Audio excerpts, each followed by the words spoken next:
All right, many thanks for joining us right in Lookup Weekend. Today being the third day of March 2024.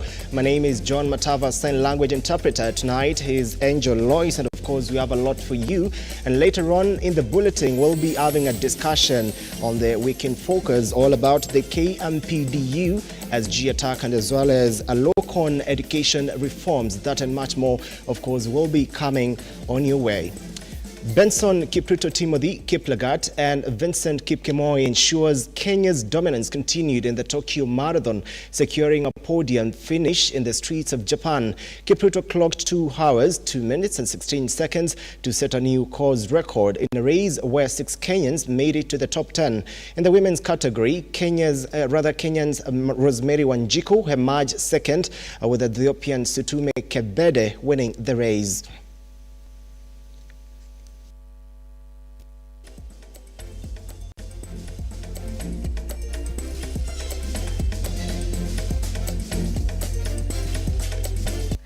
Right, ODM party leader, deputy leader Wycliffe Oparanya now says opposition leader Raila Odinga will not retire from local politics anytime soon.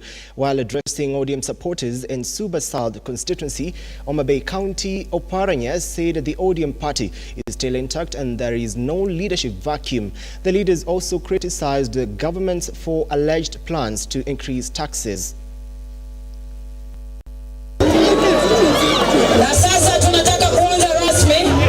As the journey of Raila Odinga for the African Union position looks promising, the ODM party now says the party will not be left with leadership vacuum.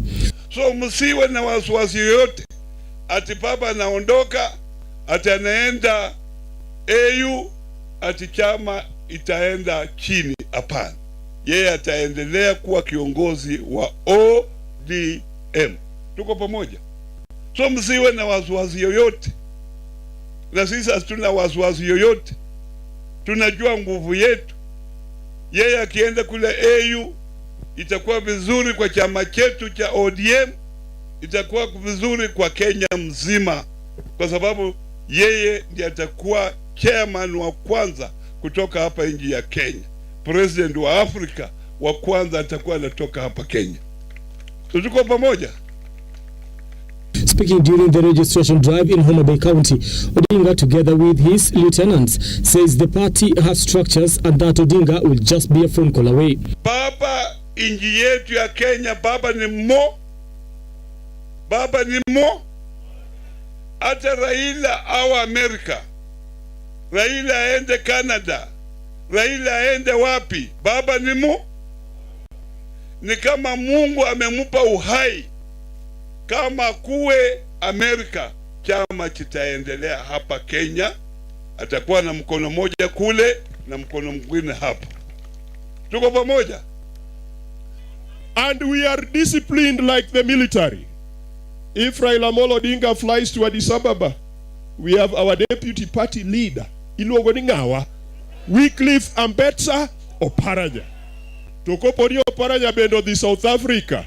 The leaders argue that the continental role will not be an issue, calling on Kenyans to support this. The leaders, led by Odinga, also took time to call out the government for punitive taxes, saying there are plans to tax Kenyans even more as they are grappling with the high cost of living.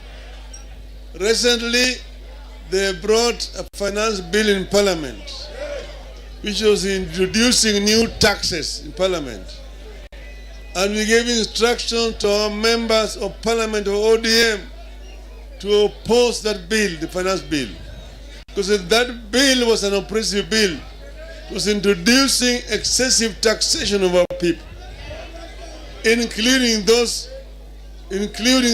farmers.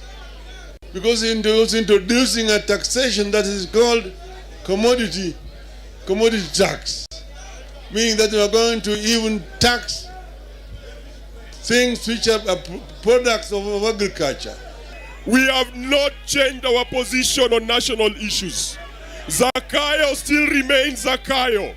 The cost of living is still too high. The economy is still doing badly.